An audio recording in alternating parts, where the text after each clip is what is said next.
Hoje o nosso bate-papo é com a Ana Paula, que é professora de natação, personal trainer, coach de bem-estar, apaixonada por viagens, já deu a volta ao mundo 6 vezes, visitou 60 países e mora no Canadá desde 2007. Curte aí, galera!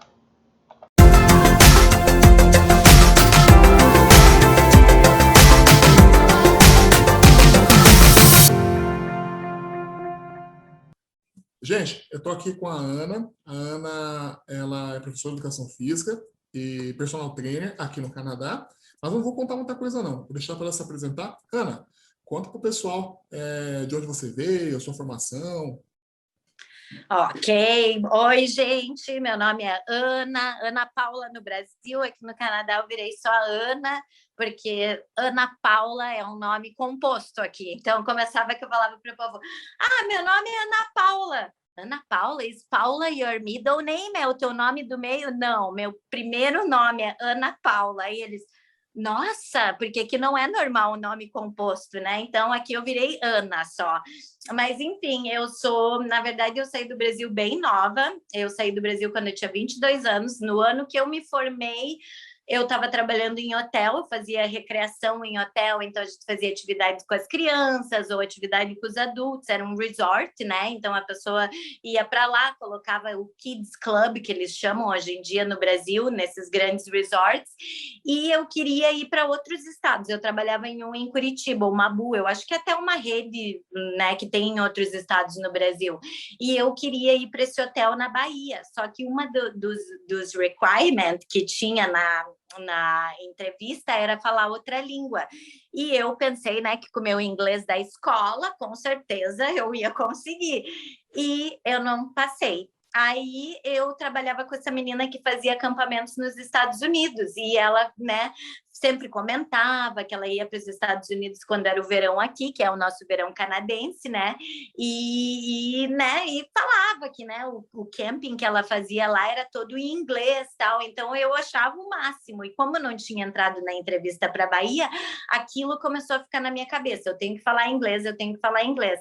Aí eu resolvi fazer um curso intensivo de um mês de inglês e tentar uma entrevista para trabalhar nos acampamentos ou aqui no Canadá ou nos Estados Unidos. E daí eu achei que, né, depois do meu intensivão de inglês, um mês, eu ia passar na entrevista. Eu cheguei lá, até fui mais ou menos bem no writing, e daí tinha uma parte que era o listening. No listening, eu tirei zero, zero, não acertei nada, não consegui entender nada, eu me liguei que, tipo assim, não era o inglês que a gente aprendeu na escola, era tipo assim, o the book on the table, e para você trabalhar em inglês era muito mais difícil, né? A comunicação tinha que ser muito maior e o listening principalmente. Enfim, eu me liguei que não era para mim, que eu precisava aprender muito inglês. E daí eu tava, né, me formei aquele ano e eu falei para o meu pai, sabe o quê? Eu vou fazer um intercâmbio. Aí meus pais falaram, meu pai é mais, né, sempre mais, como que eu vou dizer, outgoing, como que a gente fala em português, mais extrovertido. Ah, E ele falou, eu acho uma boa ideia. E a minha mãe ficou meio assim, porque eu sou filha única e meus pais são separados e eu morei sempre com a minha mãe. E a minha mãe ficou meio assim, mas a gente começou a pesquisar e eu resolvi ir. Fast forward, naquele mesmo ano, assim, foi tudo muito rápido, eu pesquisei e eu fui para a Austrália. Eu, na minha verdade, a minha intenção era para ir para a Inglaterra, que o filho de um amigo do meu pai estava lá. E quando eu conversei com ele, ele falou, nossa, Ana, não sei se você vai gostar da Inglaterra. E eu pensei, nossa, por que Inglaterra, né? Na minha cabeça, eu ia amar. Aí, na agência que eu fiz, né, todo o pacote do intercâmbio, eles fazem tipo uma mini entrevista com você. E ele perguntou, né, qual país eu queria ir, perguntou coisas sobre mim. Aí, no final da entrevista, ele falou para mim, olha, eu vou te dar uma dica. Eu acho que você não tem o perfil da Inglaterra, você tem o perfil da Austrália, você gosta de mar, praia, sol. Nossa, a Austrália é teu perfil. Aí ele falou, por que você não vai para Perth, que é uma cidadezinha, é a capital mais isolada do mundo. Se você olhar, Perth é na costa oeste da Austrália, é super isolado. E eu falei, ok, eu vou para Perth. E fui embora aquele dia da agência e falei para minha mãe, tá tudo decidido, eu vou para Perth, eu vou sair do Brasil dia tal, 2 meses. Eu fui. cheguei na Austrália como, né, imigrante, eu não falava inglês. E eu lembro até hoje que eu conheci uma menina da República Tcheca. Eu não sei até hoje como eu me comunicava com ela, porque eu não falava nada. Eu falava, Hi, my name is Anna. Nice to meet you. I don't speak English. Eu tinha essa sentença, tipo, né, programada, e era como eu me comunicava. Mas sei lá como a gente se comunicava, e ela me levou nessa agência para eu começar a trabalhar, porque eu falei para ela, eu quero começar a trabalhar. E eu trabalhava limpando casa. Só que o esquema lá era assim, a mulher da agência me mandava o endereço da casa e eu ia. E eu ia na bus station, na estação que pegava os ônibus, e tinha um office. E eu ia com o endereço, tipo, apontava para o cara, e ele me falava qual ônibus eu tinha que pegar. Como eu não sei, Anderson. Eu sempre falo, meu marido que fala, mas como que você entendia? Não sei. Eu ia todas as vezes, eu cheguei na casa, eu nunca me perdi, e eu chegava na casa, a pessoa tipo mostrava os produtos. Ah, esse limpa isso, esse limpa aquilo, um monte de garrafinha. Do you understand? E eu, yes. E eu sempre smiling. Essa era uma coisa que eu sempre fazia. E depois que a mulher ia embora ou saía, né, do local, eu olhava as fotinhas, né? Geralmente tinha lá o chão ou a pia do banheiro, e me ligava qual produto era para qual. Enfim, eu fiquei na Austrália, acho que deu 2 anos. E daí, no final da minha jornada da Austrália, eu conheci meu marido, que é canadense. E foi quando eu juntei uma grana e recebi o meu tax, né, return da Austrália. E eu estava com um dinheirinho bom. E eu falei, eu vou viajar. Daí naquela época eu já estava, né, já tinha melhorado o meu inglês. Eu trabalhei, depois de limpar a casa, eu trabalhei num bar, um bar bem assim, meio mal encarado, que a gente diria no Brasil. Era num basement, tinha uma galera assim bem punk, mas assim, foi uma grande experiência para mim. Eu trabalhei sozinha atrás do balcão. Era muito assim idoso, ou assim uma galera mais não de rua, mas uma galera assim mais, ai, não sei, você me ajuda nas palavras que eu esqueço Ah, em talvez uma português. galera mais underground. Mais underground, total. E o bar era underground também. Mas eu aprendi muito lá. E o meu inglês evoluiu muito, porque eu trabalhava atrás do bar sozinha. E muitas dessas pessoas que iam lá eram pessoas sozinhas, pessoas tipo alcoólatras, que iam meio que afogar as mágoas. Então, para mim, foi ótimo, porque eu passava o dia conversando com essas pessoas, perguntando coisas simples. How do I tie my shoes? Tipo, como eu falo para falar que eu quero amarrar meu sapato? Porque eu tinha que abaixar e eles não me viam, né, no bar. Então, às vezes eu falava para eles, tipo, só vou amarrar meu sapato, mas eu não sabia como falar. Então eu perguntava para eles, Ana, né, eu quero ir amarrar meu sapato, como eu falo em inglês? Então, nossa, eu falo que eles foram os underground, foram os meus professores, mas daí eu consegui o trabalho nesse restaurante. E nesse restaurante foi onde eu conheci essa cozinheira, ela era da Malásia, e eu trabalhava no café da manhã. E eu trabalhei anos com eles, eu acabei ficando quase 1 ano e meio com eles, e meio ano nesses outros 2 trabalhos. E ela sempre falava que a Malásia, a Singapura, a Malásia e Tailândia era uma coisa só. E ela me mostrava no mapa. E ela falava, você pode viajar para Singapura, pegar um trem e subir, você faz os 3 países. E ela ia me contando. Quando eu peguei esse dinheiro, a primeira coisa que eu falei para minha amiga foi, eu vou fazer o meu primeiro mochilão. Isso foi em 2006. Eu vou fazer o que a Ângela falou. Eu vou pegar o trem, eu vou voar para Singapura e vou subir de trem até a Tailândia. E nisso, faltava 1 mês para eu ir nessa viagem, já estava tudo organizado, eu ia entregar apartamento, tudo. Eu conheci meu marido, foi a final do futebol, que é tipo futebol americano na Austrália, mas eles não usam o equipamento, eles chamam de Aussie Rules. E era a final, e o time da cidade onde a gente morava estava na final pela primeira vez, e eles ganharam. E foi aí que eu conheci meu marido no bar, na final, né? Tipo, Na mesma cidade. comemorando na nossa cidade, comemorando a vitória. E daí a gente meio que, né, hangout por uns 3 dias e eu, enfim, é uma história comprida, mas a gente acabou se mudando junto em 3 dias. 3 dias que a gente ficou se vendo todo dia, a gente resolveu se mudar. Eu fui para o apartamento dele.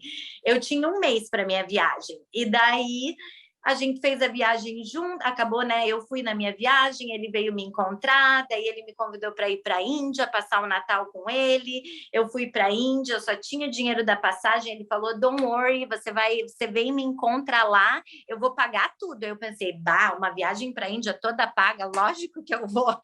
Peguei o avião, fui encontrar meu marido lá na Índia, sem saber se ele ia estar, assim, tudo na loucura. Enfim, aí a gente viajou, acabou ficando quase 2 meses viajando junto. E ele estava numa viagem em volta ao mundo, ele tinha aquele ticket around the world. E ele falou: você podia, qual é o teu plano? Tipo, o que você vai fazer da vida? Isso a gente tinha 22 anos. Aí eu falei: eu vou voltar para a Austrália. Tipo, a minha goal é ficar na Austrália. Naquele momento eu não me via voltando para o Brasil. Aí ele falou: por que você não vem para o Canadá? Daí eu falei: eu não vou sair da Austrália sem viajar à Austrália, porque eu sempre tive essa paixão de viajar. E daí eu acabei falando para ele: não, eu tenho que viajar à Austrália, tipo, um país lindo, imagina eu vou embora da Austrália sem viajar. Não, eu nunca faria isso, porque eu não sei se eu vou voltar, né? Aí ele falou: então eu vou abandonar a minha viagem, eu volto contigo, a gente trabalha 2 meses, junta uma grana, viaja à Austrália e vai embora. Falei: fechado. Daí ele falou: vamos, né, viajar o mundo junto. Esse é nosso, vai ser a nossa vida. Eu falei: o cara é o homem da minha vida, ele quer viajar o mundo. Aí eu falei: vou para o Canadá. Aí a gente viajou à Austrália, eu fui para o Brasil, ele veio para o Canadá. E daí eu falei para ele: minha mãe vai me deserdar, né? Se eu falar para minha mãe que eu estou indo da Austrália para o Canadá com um cara que eu conheci aqui, que ela nem sabia ainda direito o que estava rolando, né? Naquela época, Anderson, é até legal de comentar. Isso foi 15 anos atrás, não tinha Skype, não tinha internet, a gente usava Orkut. Você lembra do Orkut? Sim, não tinha smartphone. Não tinha smartphone. Eu fiquei na Austrália, deu 2 anos e meio. Eu nunca vi a minha mãe, nem foto, nada. 2 anos e meio eu usava o calling card que você comprava, era um cartão, você usava o telefone fixo que tinha os códigos para eu falar com os meus pais. Então, assim, eu falei para o meu marido na época: eu tenho que ir para o Brasil, minha mãe vai ficar chocada se eu falar que eu estou saindo da Austrália e indo para o Canadá. Acabou que, né, o universo, eu acredito muito, sempre acaba agindo, né, as coisas acontecem como tem que acontecer. Meu visto foi negado, então eu fui para o Brasil e meu marido voltou para o Canadá. Aí eu falei para ele: vem para o Brasil, você conhece a minha família, nossa, minha mãe vai ficar muito mais segura e eu vou para o Canadá com você. Eu estava aplicando daí no visto de novo no Brasil. E ele conheceu minha família, ficou um mês lá e eu vim para o Canadá. Isso foi em 2007, eu cheguei aqui. E daí, como eu já tinha o inglês, assim, digamos, eu falava fluente, mas eu falava bem assim, era muito, eu ainda tenho um sotaque bem forte até hoje, mas era muito mais, assim, igual o passado, washed. Eu falava washed, I washed my clothes. Então, assim, eu já melhorei muito, mas eu pensei: eu vou chegar no Canadá, eu vou trabalhar, eu quero trabalhar na minha área. Eu falei para o Alex.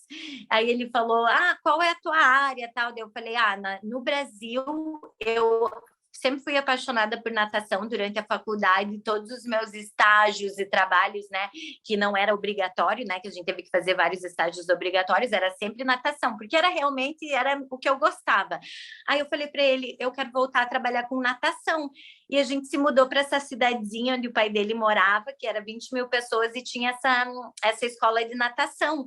E uma amiga dele trabalhou nessa escola há anos, então ela mandou mensagem para a mulher e falou, né: meu amigo de infância, a mulher dele, né, de outro país, ela tem o background em educação física e ela quer trabalhar com natação. E ela me ligou. E nem lembro assim o que a gente falou no telefone, e ela falou: vem aqui, vamos fazer uma entrevista. A minha primeira entrevista no Canadá, eu dou inglês, muita né? risada, porque a gente sentou na cozinha dela, nós duas fumando cigarro. Naquela época eu fumava, eu parei de fumar no Canadá, vai fazer quase 10 anos que eu parei de fumar, mas eu fumava, nós duas fumando e fazendo a entrevista. Tipo, já é uma coisa que no Brasil nunca ia acontecer, né? Eu nunca ouvi falar, ninguém assim que fez faculdade comigo fez uma entrevista assim, mas enfim, eu comecei e eu aprendi muito, assim, eu trabalhava durante o dia, né? Porque geralmente natação no Canadá é final de semana e evening. Algumas escolas têm durante o dia aulas, mas a estrutura é mais para as crianças bem pequenininhas, que ainda não começaram a escola, ou aquela aula que é o bebê e a mãe, né? Não sei nem como chama mais no Brasil, mas aqui chama isso, bebê e a mãe. E eu comecei durante o dia, e as pessoas que eu trabalhava eram mulheres mais velhas, geralmente evening and weekend, você trabalha com uma galera bem jovem na área da natação, sabe? Mas essas mulheres eram mais velhas, então eu aprendi muito com elas, assim, palavras, as músicas em inglês, isso foi coisas que eu praticava, tipo, cantava em casa, Twinkle, Twinkle, Kicking Your Legs, sabe? As musiquinhas de criança do Canadá, que eu não sabia, ABC, even ABCD, a musiquinha, eu tive que praticar, porque não era uma coisa que eu sabia. Então, enfim, esse foi o meu primeiro emprego, e daí a gente ficou anos nessa cidade, e assim, eram várias cidadezinhas em volta, então a gente acabou se mudando nessas cidadezinhas em volta, e eu fiquei 6 anos, eu acho, com ela. E daí eu sempre fui da cidade grande, eu sou de Curitiba, no Brasil, querendo ou não, Curitiba, né, é uma cidade grande, tem 3 milhões de pessoas, então assim, e eu sempre fui da noite, do restaurante, de fazer festa, e nossa, quando eu me mudei para cá, eu me senti assim, sozinha, porque no interior a galera toda se conhece, tipo, eles cresceram juntos, foram para high school juntos, e a galera, tipo, os amigos do meu marido estavam começando a trabalhar sério, a ter filho, e isso a gente tinha 23 anos, então assim, eu não estava querendo isso para mim, então eu me sentia, assim, eu não relate com essas pessoas, como que eu posso dizer? Eu não senti uma conexão, porque parecia que eu estava num outro estágio da minha vida. É porque parece que a impressão que dá, pelo menos para mim que mora em cidade pequena, que a gente tá meio que no passado aqui, né? Tipo, o pessoal casa Isso. com 20 anos de idade, já tem filho com 25, com 40 já é vó. Aí a gente vem de Campinas, que é uma cidade grande para o padrão canadense, né? Curitiba deve ser maior que Toronto, bobear, né? Que Toronto tem 3 milhões de habitantes. É um pouco menor em número de habitantes, mas assim, em termos da cidade em Sim, si, eu acho que é bem bem parecido. parecido. E às vezes é uma cidade, e às vezes a gente tem uma visão mais, talvez, cosmopolita, de estudar, de curtir a vida de solteiro, depois vai ter. Eu fui ser pai com 40 anos de idade, né? Então, tarde, pro pessoal antigo, né? Mas eu percebo assim que aqui é uma mentalidade mais antiga. Então, tipo assim, quem quer ter filho, começa a ter cedo, né? Eu Isso. trabalhei com um rapaz de 20 anos de idade que estava nascendo a filha dele já, né? Então, eu fiquei assim, nossa, mas 20 anos de idade, acabou de sair da escola? Porque eles se formavam com 17, 18, faz o college de um ano, né? Aí com aquele curso de um ano já pega uma profissão que ganha bem, comprou uma caminhonete e estava casando com a Isso. namorada do high school. Isso, é geralmente igual o meu marido, a galerinha dele, porque eles são de uma cidade onde tem 1.000 pessoas. Hoje em dia a gente tem uma casa, que é a casa da avó dele, que a gente tem ficado mais entre lá e aqui, principalmente esse último ano que eu estava trabalhando só online, a gente pôde fazer isso. Então, assim, os amigos deles todos casaram com a pessoa que eles conheceram na high school. Todos. Não tem, acho que, um amigo do meu marido que casou com alguém diferente. Ele que foi o diferentão, né? Apareceu com a brasileira no Canadá. Mas é bem isso, e eu percebia isso, eu era assim muito isolada. Então, todos esses anos que eu morei no interior, eu falava, eu quero ir para a cidade, a gente tem que se mudar para a cidade. Aí a nossa primeira cidade foi Oshawa, não sei se você conhece, mas a galera que mora em Toronto conhece, leste de Toronto, então dá uns 40 minutos de Toronto dirigindo. É meio que assim, E a pro norte. região metropolitana. Não, para o leste, east. Então, assim, não sei se tem em Campinas, mas tem em São Paulo, tipo São Paulo e o ABC Paulista, Tem. a gente, É que a talvez gente tem. é que o pessoal do Brasil acho que não entende essa relação, porque aqui no Canadá tem os condados, né? Aí os condados têm as towns, township, municipality, tem a city, Isso, né? Então no Brasil talvez o que seria, por exemplo, uma cidadezinha de 1.000 habitantes, 2.000 habitantes que existe no Canadá, No Brasil, talvez o equivalente seria talvez um distrito, né? Um distrito rural, É, né? Talvez uma coisa bem próxima, não é igual, porque tem prefeitura, é independente da cidade maior, né? isso. Mas essa parte, por exemplo, talvez a Ucha, talvez seja parecido com São Paulo, São Paulo, com Mogi das Cruzes, Suzano, cidadezinhas menores, satélites, né? Em volta da cidade grande como Toronto. Isso. É mais ou menos assim. E daí a gente foi para Oshawa. Eu falei, não, Deus o livre, eu tenho que morar numa cidade maior, eu preciso conhecer pessoas. Aí a gente foi para Oshawa. E daí eu comecei a trabalhar com essa mulher em Toronto. Na verdade, eu achei ela online, né, procurando emprego online. E daí ela falou para mim, eu tenho o meu próprio business de natação, vamos fazer uma entrevista. E eu vim para Toronto. Foi uma entrevista bem inusitada também, porque ela não tinha um office, ela usava as escolas públicas de Toronto ela tinha um permit at night, né, à noite. Então, assim, ela pagava o governo para usar as piscinas à noite para dar as aulas dela, mas era o próprio business dela. Então, a gente fez uma entrevista no Starbucks, né? E foi bem assim estranho para mim, né? Porque foi minha segunda entrevista. Eu pensei, essas entrevistas no Canadá são diferentes. A primeira na cozinha da casa da mulher, a segunda no Starbucks. Tipo, o povo não tem office. Mas foi bem legal. Ela era uma pessoa muito bacana e eu comecei a trabalhar com ela. E daí, durante o dia, eu estava livre, né? Eu morava em Oshawa, eu commit para, né, dirigir até Toronto, quase 1 hora para dar as aulas de noite. Daí eu pensei, vou procurar alguma coisa em Oshawa para durante o dia. E eu achei o site dessa municipalidade, né? Que é como se fosse a prefeitura da cidadezinha. E daí estava lá, e tinha uma posição para ser salva-vidas durante o dia. E eu resolvi aplicar. Eu concorri, quando eu cheguei para a entrevista, era 6 pessoas, eu e mais 5, todos canadenses. Eu pensei, nossa, eu fiquei super nervosa, eu fui super mal, eu achei, né, na entrevista, eu achei que eu não falei o que eu devia falar, eu fiquei nervosa, porque na minha cabeça, quando eu sentei lá e eu estava com 5 canadenses concorrendo, eu não ia ganhar o emprego. O meu inglês, eu não tinha experiência de salva-vida ainda trabalhando, eu só tinha certificação. Nossa, sabe, vai passando um filme na tua cabeça, né? The limiting beliefs, as crenças limitantes que a gente fala que a gente conta a história para nós mesmos. E, enfim, eu fiz a entrevista 3 dias depois, eu recebi a proposta do emprego. Dos 6, né, que eu era comigo, era as 6, I got the job. Eu não sei como, eu falava para o meu marido, how?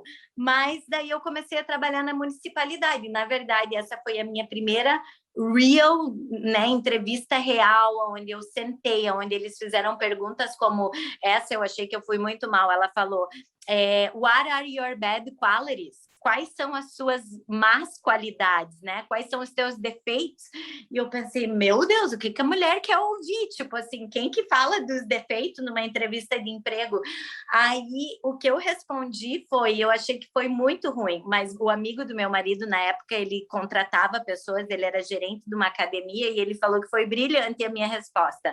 Eu não achei, mas eu falei para ela que defeitos todo mundo tem, mas eu tentava deixar os meus em casa e trazer só as minhas boas qualidades para o trabalho. E, tipo assim, porque eu não sabia o que ela queria ouvir. Tipo, eu falo que eu não tenho, né, os meus defeitos, o que eu vou falar? E eu falei isso, meu amigo do meu marido falou que foi brilhante, que provavelmente that's why I got the job. Por isso que ele acha que ela acabou ficando comigo, porque ela deve ter pensado, uau, ninguém ia responder isso. Essa menina é diferente, dá para ver a cultura, é o jeito, né, Anderson? Assim, querendo ou não, a gente tem a nossa cultura, a nossa raiz, e isso você pode morar aqui anos, mas fica em você, e é o jeito que você é. Mas, enfim, esse foi o meu primeiro job, que foi mais real, foi o primeiro trabalho onde era para o governo, então, assim, era holiday, eu não trabalhei, mas eu recebi por aquele dia inteiro, então, assim, eu comecei a perceber coisas que era muito mais fácil. O meu táxi, eu não tinha que pagar alguém para fazer o meu táxi, porque era muito, assim, certinha do governo, o governo faz tudo para você, era muito mais fácil. Eu tinha T4 pela primeira vez, alguém me deu, eu nem sabia o que, what is a T4? Eu falei para minha chefe dela, nossa, você nunca teve uma T4? Falei, não. Aí ela, é o papel do teu imposto. Deu, nossa, baby. Falei para o meu marido, I have a T4. Ele, yeah. Tipo, o nosso contador fazia para você. Mas eram coisas que eu não sabia. E daí, eu sempre, né, querendo ir para uma cidade maior e tal, meu sonho era morar em Toronto.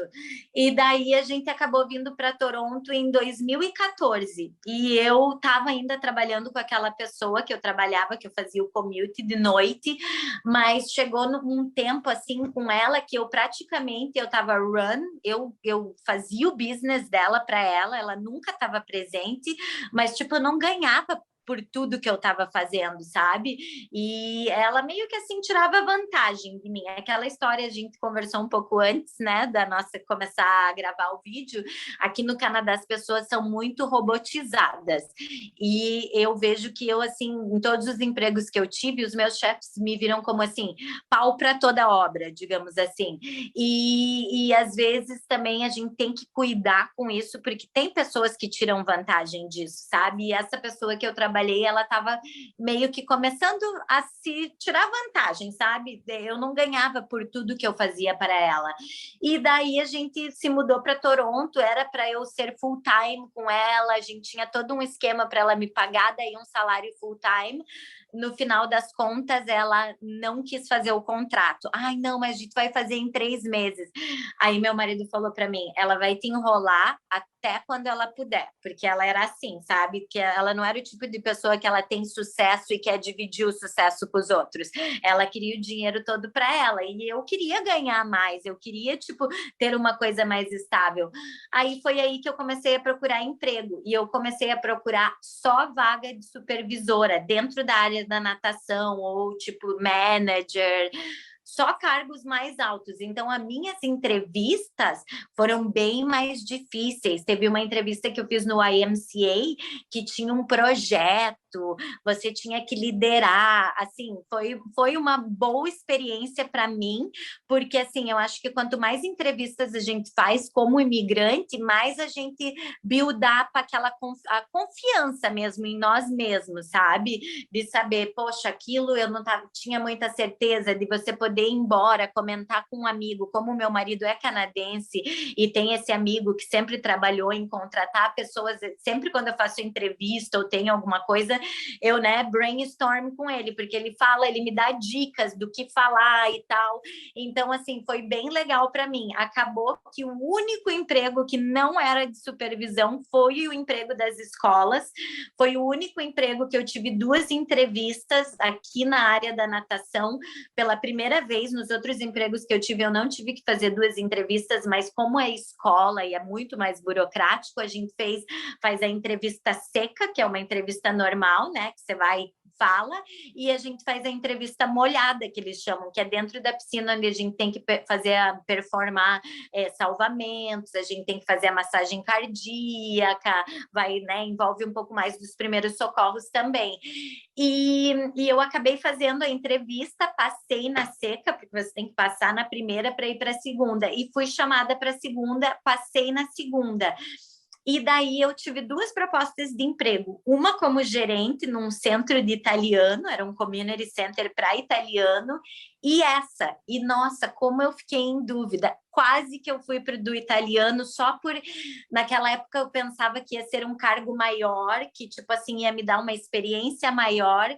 No final das contas, alguma vozinha lá, né, alguma coisa no meu coração me dizia, eu fui para as escolas e foi a melhor decisão. Eu comecei nas escolas como professora substituta, então nas escolas do Canadá, mesmo com a natação, mesmo, digamos assim, se você trabalha na secretaria como administradora, você tem uma lista de profissionais substitutos. Então, assim, digamos, se você é secretário e você, né, tá doente, tal, precisa da folga, tem um sistema de ligação, né, que é o Smart Find, que já liga para as pessoas que estão na lista de substituto. E eu comecei assim, e fiz 1 mês de substituição. Então, recebi essas calls, falava o nome da escola, você anota o nome, depois vai no Google e pega o endereço e vai para a escola. E foi assim que eu comecei. Um mês depois, a minha chefe atual, né, que talvez nem seja mais, ela me ligou. E quando você faz a entrevista molhada, eles perguntam para as pessoas quem teria interesse de trabalhar com a educação especial, que são as crianças com necessidades especiais. E eu falei que eu teria, porque no Brasil, durante a faculdade, eu trabalhei 4 anos. Eu tive um projeto dentro da faculdade que eu e uma outra menina, a gente criou o projeto e durou 4 anos, existe até hoje na faculdade, lógico, quando a gente se formou, daí outras pessoas continuaram com o projeto, mas eu sempre tive uma paixão de trabalhar com os alunos, com as crianças com necessidades especiais, e quando ela me ligou, eu falei, eu topo, e daí eu fiz um dia de treino na piscina, né, com os alunos especiais, e ela falou, você quer começar semana que vem? Daí, em vez de trabalhar nesse esquema de substituição, que eu tinha que pegar a call ou na noite antes, era das 6 às 10 da noite, ou das 6 da manhã às 10 da manhã, que eles ligavam no outro dia. Eu teria um schedule com ela. Aí eu falei, para mim vai ser muito melhor, porque eu prefiro saber o que eu vou fazer, né? E vou trabalhar com uma coisa que eu amo trabalhar com os especiais. E foi aí que começou a minha jornada. Esse ano eu não trabalhei por causa da pandemia, as piscinas estavam fechadas, mas eu fiquei 6 anos trabalhando com as escolas, com os alunos, com a educação especial, né? E tem muitas salas de especiais que é dentro da escola regular. Então, assim, a gente só tem em Toronto, para dar uma ideia para a galera, em Toronto a gente tem mais ou menos 72 escolas com piscina dentro da escola, isso são piscinas públicas, tá?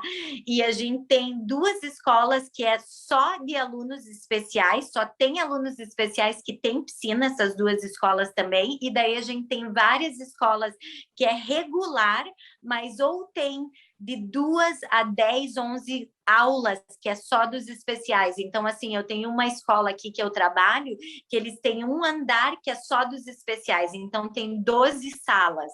E daí também a gente tem escolas que é full especial, ou tem uma escola, por exemplo, que eu sempre dava aula nessa escola, que é uma escola regular, é uma escola de artes. Então, é para estudantes que vai fazer, tipo, trabalhar com balé, ou trabalhar com música, para, né, que vai virar, digamos, artista. E eles têm 2 salas de alunos especiais que vão querer ir para essa área também, sabe? Porque, assim, a desabilidade nas crianças vai de severo até muito mild. Tem algumas crianças que, assim, você nem percebe a desabilidade, sabe? Se você vê elas na rua, você não diz que elas são crianças especiais. Então, foi mais ou menos a minha jornada. E só para fazer uma recapitulação, você se formou em Educação Física em Curitiba? Curitiba mesmo, né? Curitiba, isso. E para você entrar aqui no mercado, você tem que fazer alguma equivalência, fazer curso, certificação? Tive. Então, aqui, na verdade, também é bem interessante essa parte, porque é um curso de final de semana que eles fazem. E a galera que trabalha, na verdade, natação e personal trainer no Canadá não é uma coisa considerada uma carreira, digamos assim, sabe? É um trabalho mais, assim, até personal trainer é um pouco mais, mas, assim, dependendo da tua família, eles nunca vão te incentivar. Eu lembro que quando eu cheguei aqui, a família do meu marido me puxava muito para fazer o Teachers College. Go do the Teachers College. Mas eu sou filha de 2 professores no Brasil, minha mãe e meu pai, a vida inteira. Meu pai foi diretor, e minha mãe também foi diretora, mas meu pai ficou na direção por 18 anos. E uma coisa que quando eu fiz educação física, eu sempre falei, é que eu nunca ia dar aula em escola. Porque eu sempre fui meio que um free soul, assim, sabe? Meio cigana. Sempre gostei de viajar desde novinha. Sempre gostei de trocar de emprego, porque eu, tipo assim, meio que enjoava e eu queria alguma coisa nova. Às vezes é na mesma coisa, mas você muda de ambiente, muda as pessoas que você trabalha, muda, sabe? Então, eu sempre fui meio assim. E daí, quando eu cheguei aqui, né, eu tive que fazer a minha validação e o primeiro curso que eu fiz foi o de instrutora de natação. Um final de semana, a instrutora do curso era mais nova que eu era a pessoa mais velha no curso. a maioria do pessoal que estava fazendo era entre 16 e 18 anos. Então, assim, eu me senti super fora da casinha, sabe? Mas eu fiz. Meu marido falava, you have to do, tipo, é o que você tem que fazer, vai e faz, não se importa com a idade da galera. E eu fiz. Então, eu tive que fazer o instrutor de natação, eu tive que fazer o de salva-vida. O de salva-vida foi um pouco mais comprido, mas foi ótimo. Eu tive uma instrutora maravilhosa, ela era mais velha que eu tenho contato com ela até hoje, a Marie. Ela é super knowledgeable, ela tem muito conhecimento, ela já fez CPR em várias pessoas, em situações reais. Então, assim, eu aprendi, foi o único curso que realmente eu saí de lá e eu aprendi, até porque o salva-vidas, a gente nunca teve isso na educação física, que são realmente salvamentos, e é técnicas como segurar a pessoa, como imobilizar a pessoa. Então, são coisas que para mim realmente eu aprendi. E daí, então, foi o de instrutor, o de salva-vidas, e daí aqui no Canadá, dentro da área de natação, a gente tem os cursos de salva-vidas júnior, a gente chama, porque a natação no Canadá, ele é um trabalho para adolescente. Então, o cara se formou da high school ou está na high school, é um trabalho que ele pode começar enquanto está fazendo high school. E quando está na faculdade, muitas dessa galera que está na faculdade trabalha na natação no verão, ou geralmente na faculdade ou college termina lá maio, abril. Então, eles trabalham maio, junho, julho, agosto, né, nessa área de natação, né, para as municipalidades ou para a prefeitura. Durante o break, então, né? Durante o break dos estudos, né? Isso, durante o break das escolas. Então, também tinha cursos específicos para você dar esses cursos de salvamento, né? Para as crianças se tornarem os lifeguard junior, que a gente chama, né? Salva-vidas júnior. E eu fiz esses cursos também, porque, assim, o meu pensamento era, quanto mais curso na área de natação eu tiver, mais eu vou poder abranger, sabe? Então, eu acabei fazendo todos os cursos. E, assim, com o tempo eu fui fazendo. Hoje em dia eu dou curso de instrutor de natação. Então, assim, digamos, você conhece alguém da educação física, está no Canadá, está interessado em ter a certificação, eu hoje em dia posso dar aquele curso. O curso de primeiros socorros, hoje em dia eu dou o curso de primeiros socorros também. Então, assim, várias coisas que a gente faz dentro do curso de salva-vida, você tem que ter uma qualificação que eles chamam de examiner, que é você vai examinar os salvamentos, você que vai dizer se a pessoa passou ou não passou. Eu também tenho essa certificação. Então, assim, dentro da área de natação agora, eu só preciso de uma certificação que é para eu dar o curso de salva-vidas, não o júnior, o salva-vida, né, normal. É o único curso que eu preciso. Os outros eu tenho todos, mas todos foram cursos de final de semana, sabe? Daí, quando você chega mais no nível de instrução para dar o curso de instrutor, aí você também tem que fazer um co-teaching, que eles chamam. Então, você tem que, por exemplo, quando eu fiz de instrutor, eu tive que ir numa escola de natação e dar o curso com um instrutor já formado para ver como que ele, né, faria a aula, digamos assim, e eu montar um jeito que eu faria baseado no jeito dele, baseado, né, no que você aprende no curso. Mas simplificando, todos os cursos é mais ou menos um final de semana. E o de personal, mesma coisa. Tem várias qualificações diferentes de personal aqui. Eu fiz o que eles consideram que é o menos de valor, digamos assim, o mais assim que se, por exemplo, você for trabalhar numa academia, eles não vão ver com bons olhos, é o curso que eu fiz, mas para mim, eu não trabalho em academia, todos os meus alunos de personal são privados e eu conheço meus clientes há 10 anos, eu comecei com eles porque eu dava aula de natação para as crianças, então assim, eles nem se importam se eu tenho o Can Fit Pro ou não, eles já me conhecem e já confiam em mim, sabem do meu background. Então, eu fiz mais por questões que no Canadá é tudo meio robótico, e assim, se acontecer alguma coisa e eu estar dando aula e não ser certificada, nossa, isso pode ir para, né, para justiça, que tudo vai para justiça, você tem que ter insurance, então eu acabei fazendo mais por esse lance, mas o Can Fit Pro é o curso mais, assim, mal visto, digamos assim, mas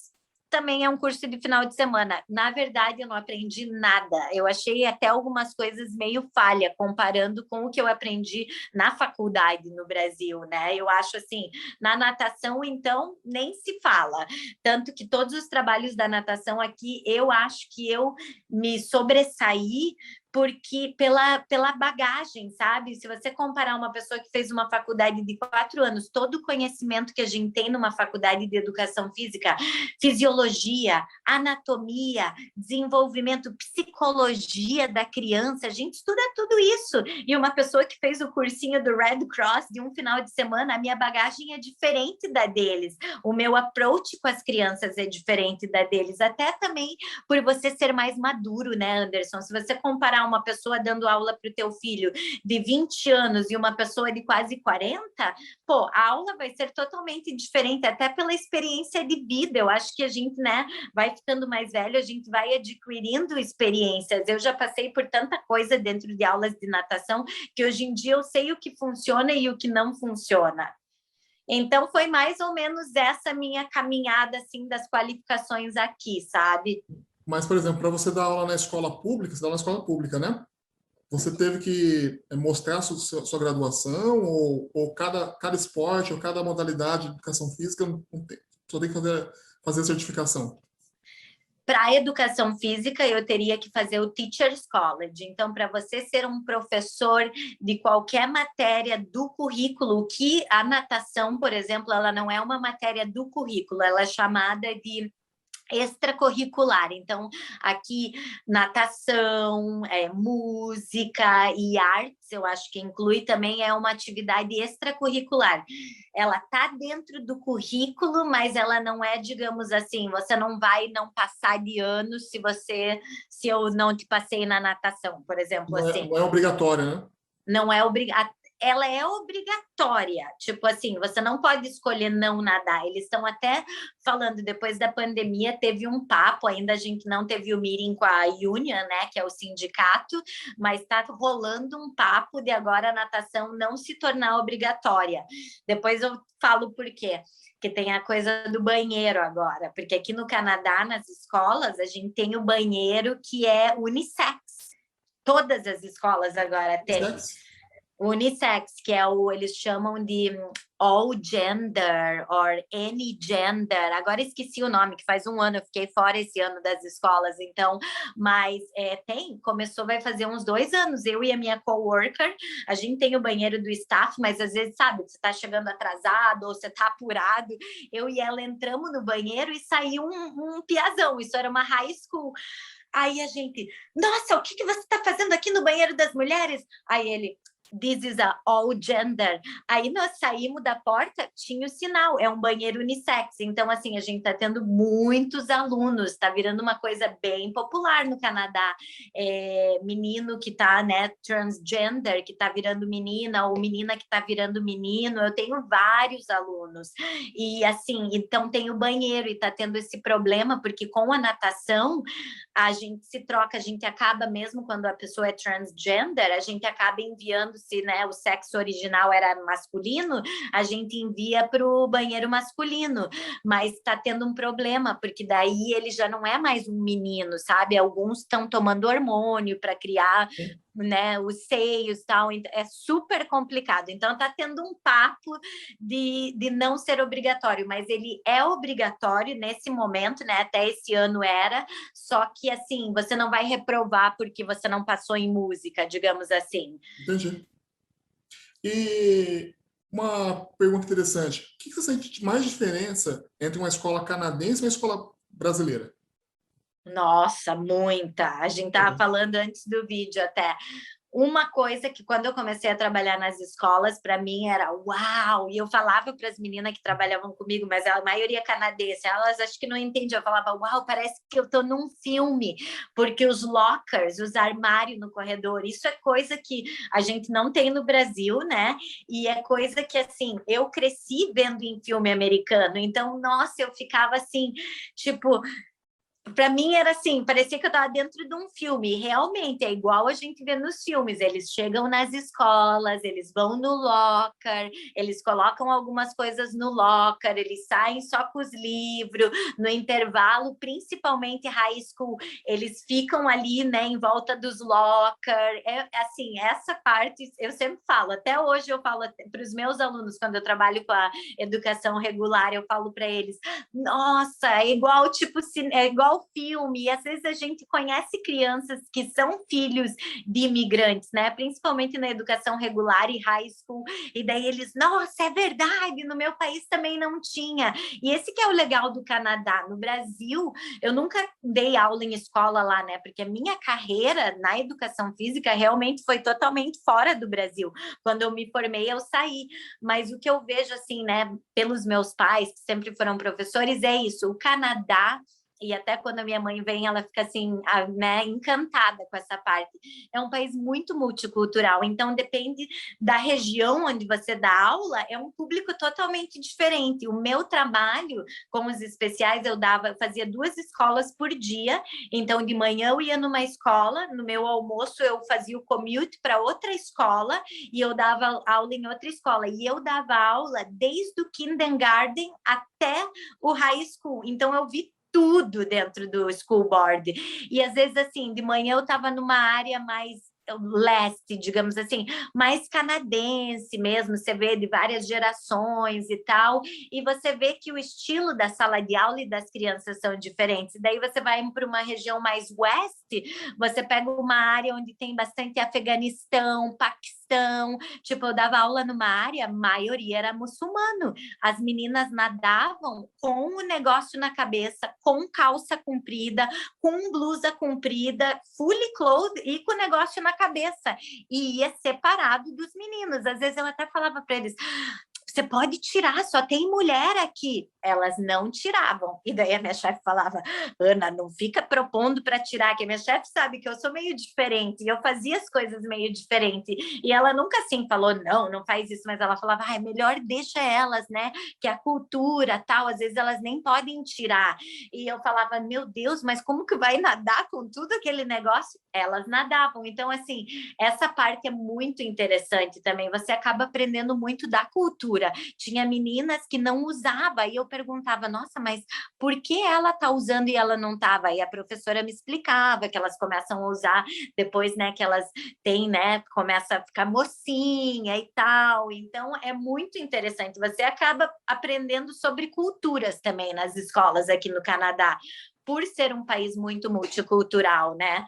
E assim, eu acho que as salas de aula é mais ou menos no mesmo nível, é entre 28 a 30 alunos por sala de aula. Até na pandemia foi muito engraçado, porque todo mundo achou que estava diferente, mas não estava. Eu tive, né, coworkers que trabalharam durante a pandemia, as salas de aula estavam com o mesmo número de alunos. Não é máscara, álcool gel, todo aquele cuidado, mas não tinha como distanciar muito, porque você tem so much space, então, assim, o distanciamento não estava tão grande, sabe? Então, assim, as salas de aula, assim, eu acho que é mais ou menos isso no Brasil, não é? Entre 28 a 30 alunos? Ah, eu acho que tinha escola que eu trabalhei que chegou a ter quase 50 alunos na sala.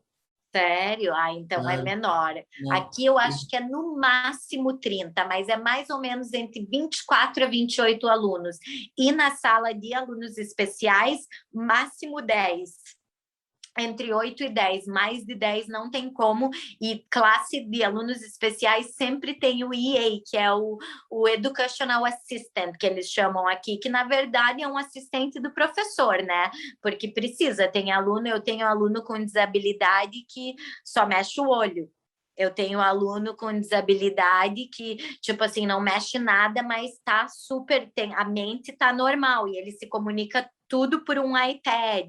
Então, assim, você realmente, na educação especial, você precisa daquela outra mão para te ajudar na sala. Mas, assim, as escolas é mais ou menos assim. Ah, e outra coisa que é interessante, aqui no Canadá, as escolas são integrais, desde né, da pré-escola ou do jardim, que a gente chama no Brasil. Então, eles começam no ano que eles tem 4, né? Até eu e o Anderson tava falando que o filho dele tá na mesma situação, mas eu tive uma aluna, eu estava na reeducação regular naquela época, e ela tinha 3 anos e meio, e eu fazia chamada.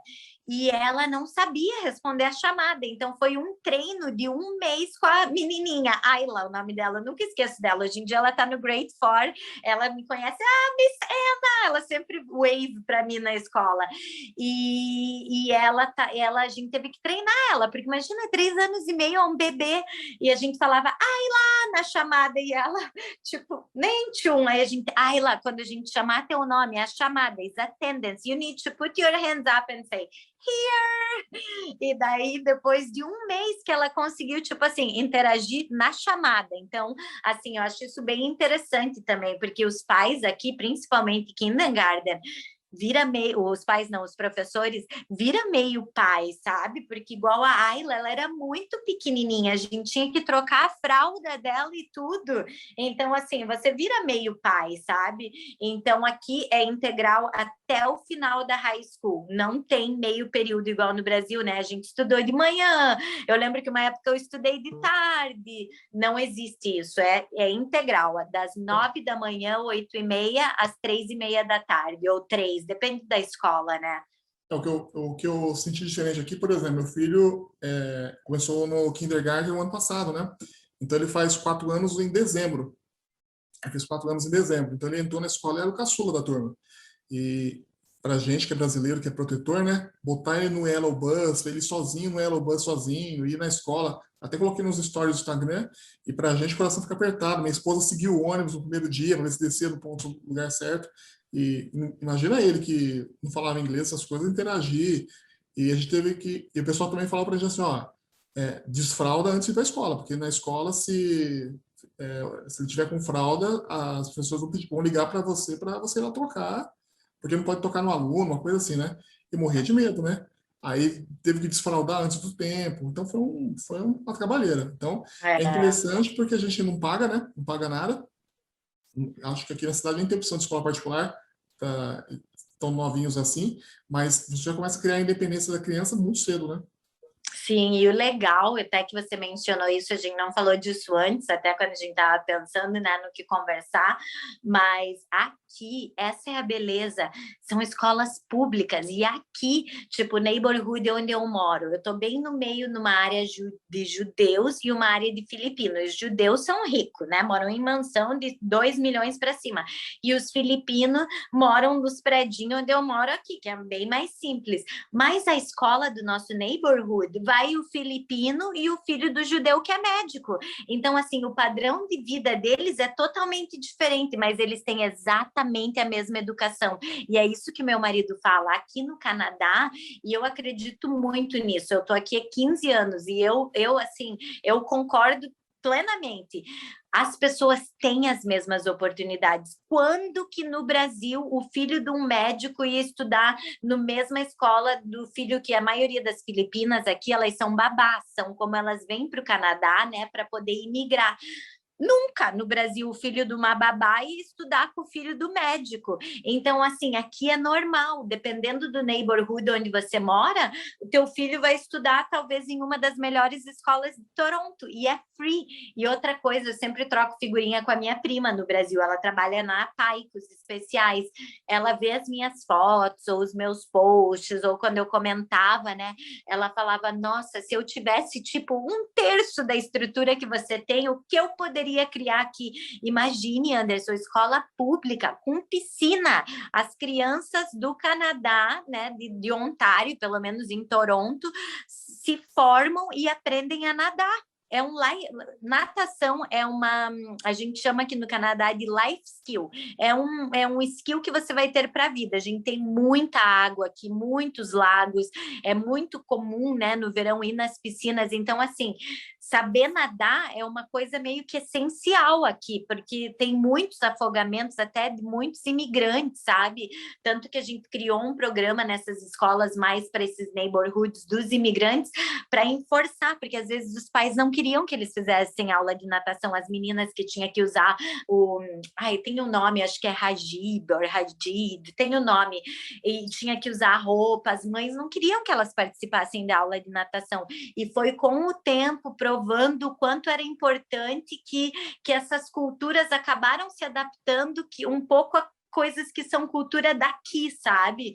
Então, isso é muito interessante. Eu acho que as escolas aqui realmente proporcionam essa oportunidade para as crianças, elas têm as mesmas oportunidades que uma família de alta classe aqui.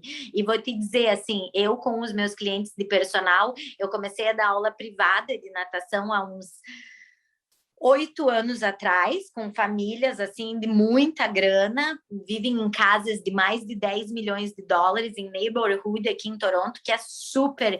E ó, eu vou te dizer que acho que 5% dos meus clientes têm crianças que estudam em escolas particulares. A maioria, esses que moram em casa de mais de 10 milhões, as crianças estudam em escola pública. Imagina, lá no Brasil é uma coisa que se você tem um pouquinho mais de condição, você vai trabalhar para pôr o teu filho numa escola particular. E aqui já é totalmente diferente. Então, isso eu acho muito legal. Uma coisa assim que no Brasil é meio segregado, né? A elite vai à escola de elite, enquanto quem não faz parte da elite vai à escola básica com todo mundo, né?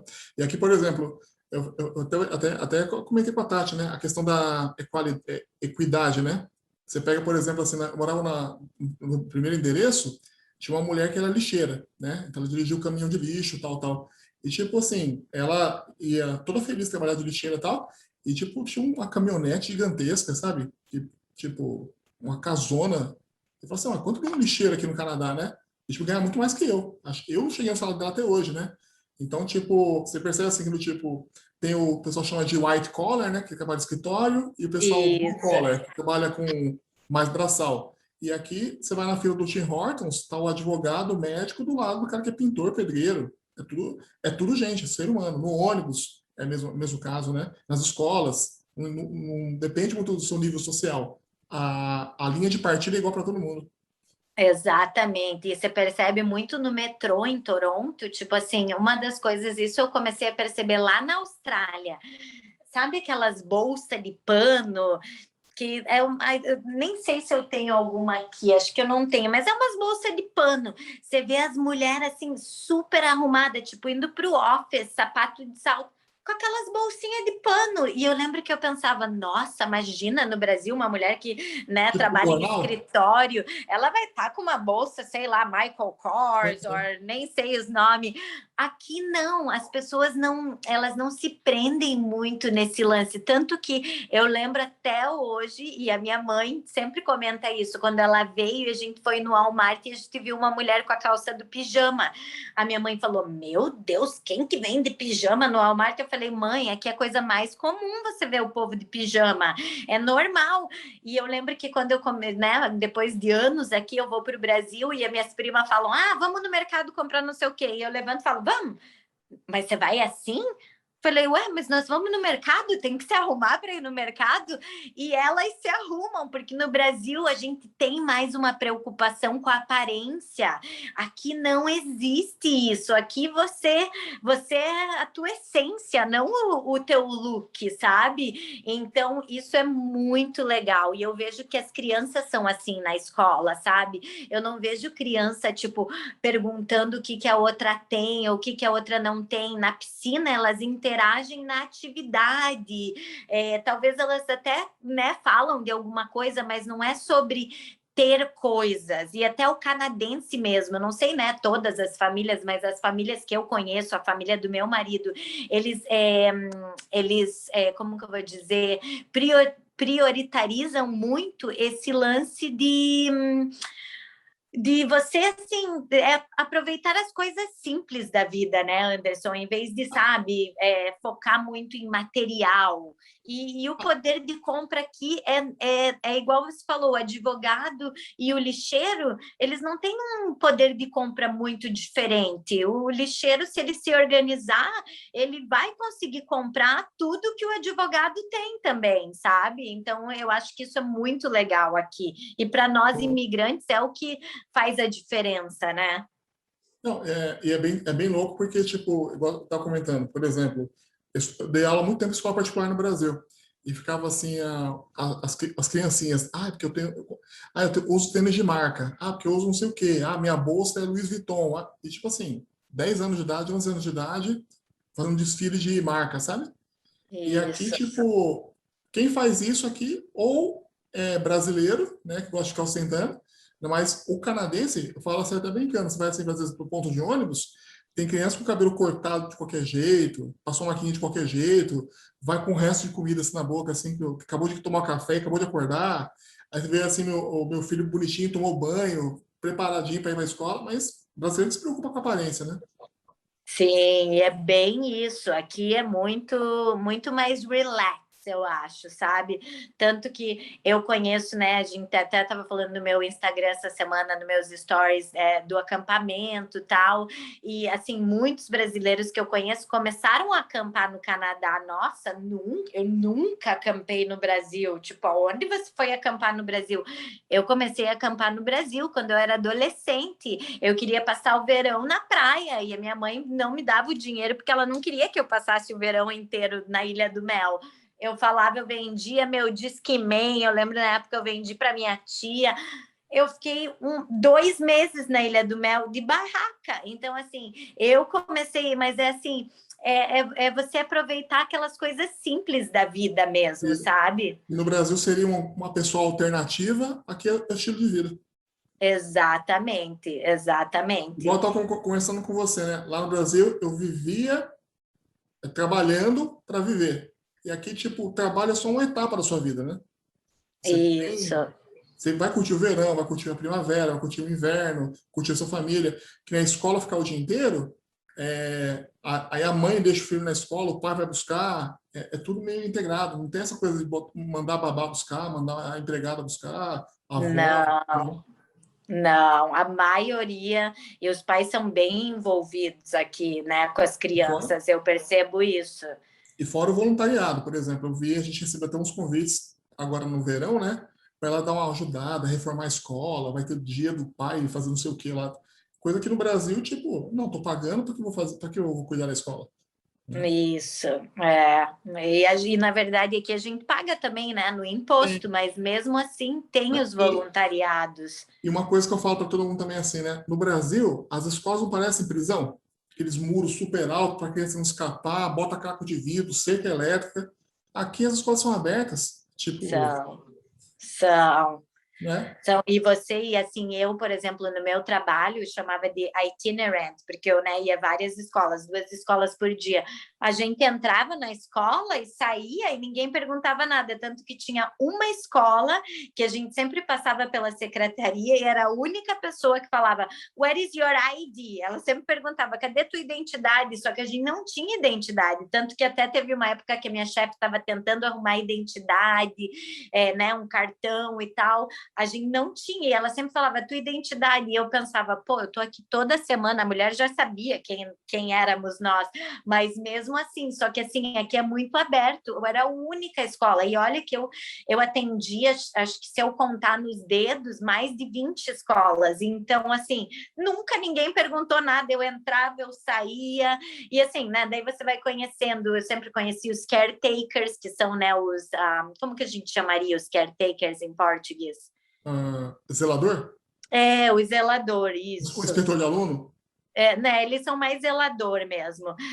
Os zeladores, eu sempre acabava conhecendo eles, porque eles que são os que fazem o monitoramento da água da piscina, dos químicos que vão na piscina, tudo isso. Então, a gente sempre acabava, né, conhecendo eles, que às vezes a água estava muito fria.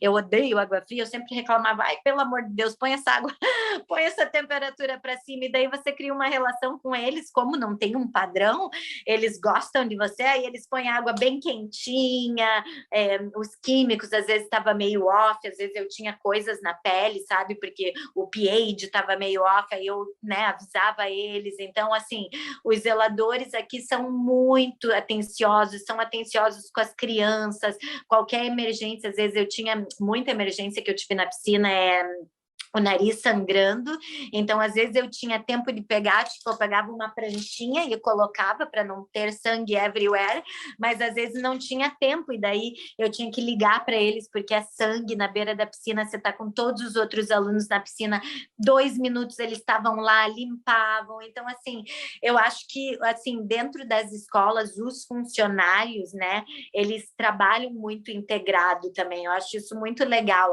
as secretárias sempre ajudaram nós, e nós também, né? Assim, qualquer coisa que acontecia na piscina que não podia dar aula, a gente sempre fazia outra coisa. Lógico que também volta naquele ponto do robotizado, que às vezes as pessoas falam que não está no job description, né? Não é parte do trabalho delas dentro do contrato e se negam a fazer, mas eu vou dizer que, no geral, a maioria fazia, sabe? Então, eu acho que, assim, as escolas, o relacionamento entre os funcionários também é muito legal, sabe? É realmente um trabalho em time. Legal. Ana, então, nosso papo estendeu mais de uma hora aqui, mas adorei conversar com você. Vamos marcar outro papo depois para falar um pouquinho sobre o mercado de trabalho. E eu queria que você seguisse as redes sociais da Ana, que ela é nossa coach de fitness, mais coach da minha esposa, eu estou pegando carona. Minha esposa está adorando. Recomendo o programa que ela indica aí pra gente, tá? Eu espero em breve estar mostrando um corpo melhorzinho, cuidado, porque eu já estou naquela fase que estou perdendo massa muscular, preciso me cuidar, estou criança pequena ainda. Ana, sua palavra final. Muito obrigado, Anderson. Foi uma ótima oportunidade. A minha audiência está me cobrando. Ana, fala da tua história de imigrante. Eu falo demais, sorry se eu falei um pouquinho Não, demais. você é super simpática.